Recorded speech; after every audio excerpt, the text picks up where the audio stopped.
Hi everyone, it's Nicole and I'm here with the last July video a day, and this is another layout. So this page kit I had put together, I believe it was months and months and months ago. I don't think I put these together for any of the crops this year, so it would have been for the Calvin ball way back, so it would be like a year and a half ago, and I still hadn't used that page kit. And once in a while I go back and try to use some of the page kits that I have put together way back, or that I put together this year, because I want to put some more page kits together.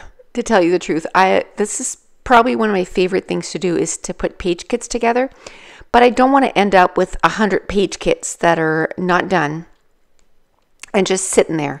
So I'm trying to once in a while grab one of those kits, pre-made kits, and get them done. So I counted today how many was left. So from the Calvin ball, when I put all those together, I had put together 70 pages. Then for each of the crops this year, I had put over 20 pages. I think it was like one of them was like 21 or 22 pages, and the other one was like 25. So that's a good amount of pages. I think for Calvin one, I had put 70 pages together actually. So between the two, that's over 100 pages done, and I counted today. Oh, and then I put 10 or 12 for, no, 11 for July video a day. So yeah, way over 100. And I counted today, and I have, was it counting this one though? Yes, it was counting this one. I have 10 page kits left. That's it. I have 10 page kits left that I need to get to. So after this one, it's only 9. And then one from this July video a day, because I had put 11 page kits together, and I have one left to do, and I'm going to do it. I just got off on this rabbit trail, and that's what happens to me if I'm unpacking something and my mind gets shifted, or I do something else. Then as I was unpacking stuff, it was like, ooh, I want to play with this, or I want to work with this. So then the other stuff got put to the side, but I'll come back to it, get that last layout done, and then I'll show you what's left, and I'll pull a few pages together from what's left over too. So I mean, it wasn't done in July, but it's going to get done within the next couple weeks or so.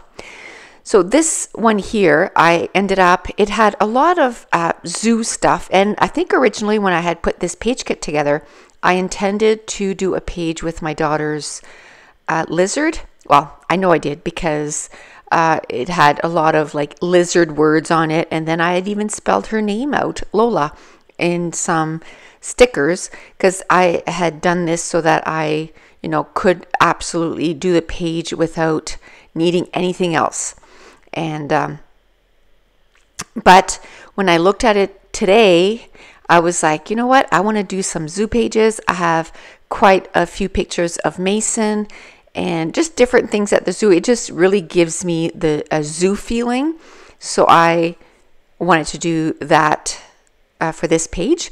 Now I had 4 photos, and at first I was going to do like a grid of 4, but I thought, you know what, I want to do something different. And I find if you're going to do, if you want to end up with different looking pages, a lot of times my pages are determined by the photos, like how many photos and how I put them together, and that's how the layout comes together. So I thought, you know what, cut down to the pictures, because 2 of them, one of them there was people in the background, the bottom with Mason feeding the sheep, or the little goats, and then the top one, there was a lot of grass, so I just kind of made those smaller, and then the one in the middle is him having a little horsey ride. And instead of putting them side by side, I decided to do it almost like a film strip, and by doing that, it kind of determined how the page was going to go come together. Now, I actually did this page this morning on July 31st, because I was down to no more layouts to share, and I had one video left to do, and I had the time to do it this morning, so it was no problem. I just got it done. This page took me an hour, which is, you know, pretty much the time that I usually take to do a layout, unless it's been a long time since I've done layouts, and then it takes me, you know, over 2 hours to get a page done. But if, like this month, I scrapbooked pretty consistently, so an hour is about the time that it takes me to get a layout done. And tomorrow I think I'm going to do it, even though it's not July video a day, and from August on it's going to be Monday, Wednesdays, and Fridays, and sometimes on Saturdays. Tomorrow I believe I'm going to put out a video also, and this time it'll just be showing you all the pages that I did in the month of July. I was going to do that today, but I felt that was kind of a cop-out, you know. That was a pretty easy video to do, just kind of showed you everything I did. So I decided, no, do another page and then do a video of everything that you got done. So that's probably gonna, where normally I wouldn't be putting out a video tomorrow. I'll just show you everything together, you know, everything that I got done in the month of July, which is pretty good. I think I counted, and it's 22 pages. So that's pretty good for 1 month. And but anyway, back to this layout. One of the stickers is like a scallop, and I'm going to put that to the left of the photos. Now I thought it'd be nice to have one on the other side, and I had that light green paper, and I used my punch, which is very similar to that sticker, like the scallop, but I really didn't like it. So instead I'm going to do something different, still using that green paper. At this point I cut out a 1/4 inch strip, which I'm not going to end up using. I'm going to do something else. But first I decided that I wanted to ink all the edges, and at first I was going to do like a green, a dark green, and then I decided, nope, I want to do a brown. So I took out my gathered twigs, and I'm going to ink the edges of all the pattern papers. Now this collection here of all the papers that I use, most of it is from the Bo Bunny Safari, which is a few years old, and the stickers and everything is also from that collection. Now the only thing that I pulled that weren't with that page kit is I did grab craft cardstock that I added in there. Then I also pulled some enamel dots, the brown enamel dots that I pulled from my stash, which normally I don't end up putting that kind of stuff into my page kits, because some of these kits can sit in my basket for, you know, 2 years. And I don't want my enamel dots to be stuck inside a page kit for that long, when enamel dots is something that, you know, I use on just about every layout. So now I'm just going through the embellishments that I had. It was, most of it is stickers, and I stuck it on some wax paper, which works wonderfully. I mean, they're all together, they're all there.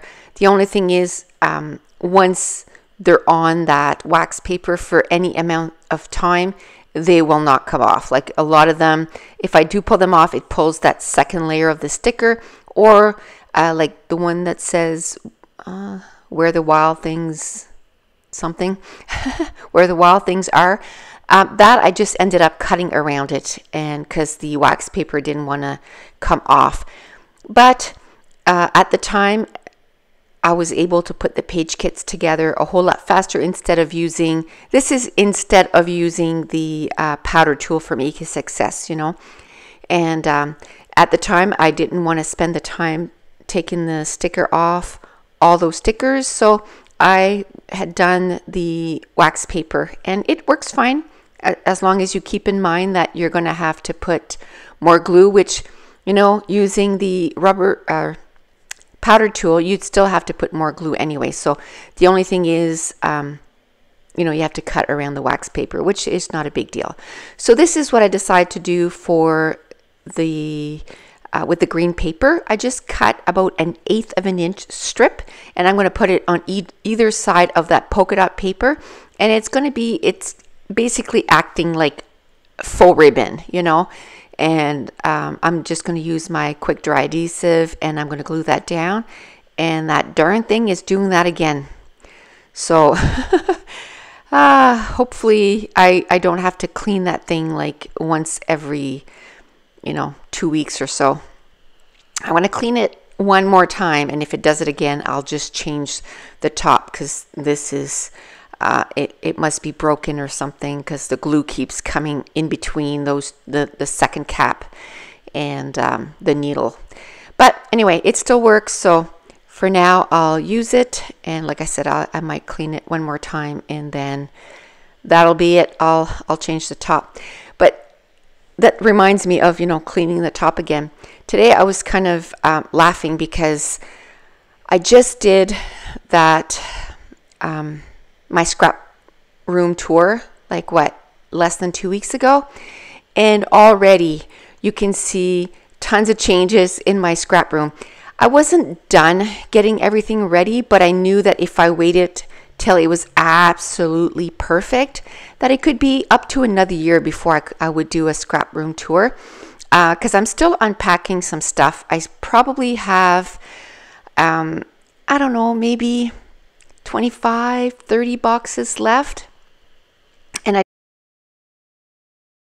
so it's just funny that, it felt really done to me, but as I'm reorganizing or unpacking stuff, I'm still reorganizing, and but I'm trying to spend only minimal amount of time on it, so that I still spend a lot of time scrapbooking and not reorganizing. So I was just curious, how many times a year, we'll say, how many times a year do you find yourself reorganizing your stuff? I think a lot of us have a lot of stuff, and we love sort of playing with our stuff, right? So I think we enjoy the whole organizing. So how many times a year do you reorganize? Like, or do you like switch your whole room around, or do you just pick like a little section and reorganize your stickers, find another way to reorganize that, or different ways to reorganize your thickers, for example, or your stamps? Or I'm hoping that by the time that I get everything unpacked, that I'll have it the way I want to, and I won't spend so much time reorganizing. But I'm kind of thinking that I'll probably find things to move around. But so while I was chatting, I used my tool to make holes for my brads. I added 3 brads. I added some brown enamel dots, and now I'm adding some mist, and both of them are what are they? Shimmers spray, and both of them in brown. And now I'm going to add some thread in brown, and I'm just cutting off a little piece, and I'm going to add it to each embellishment cluster, and I'm going to stick some glue underneath the stickers, and that is going to complete this layout. If you've been with me for the entire month, I want to thank you for joining me this month. And if you're new to my channel, you can go back, and I have literally 31 videos in the month of July. 22 of them are layouts that I uploaded new this month. And if you're enjoying these videos, if you wouldn't mind giving me a thumbs up. And that's it. We will see you tomorrow, because I'm going to share all the layouts that I got done in the entire month of July. And again, thank you so much for joining me. Bye.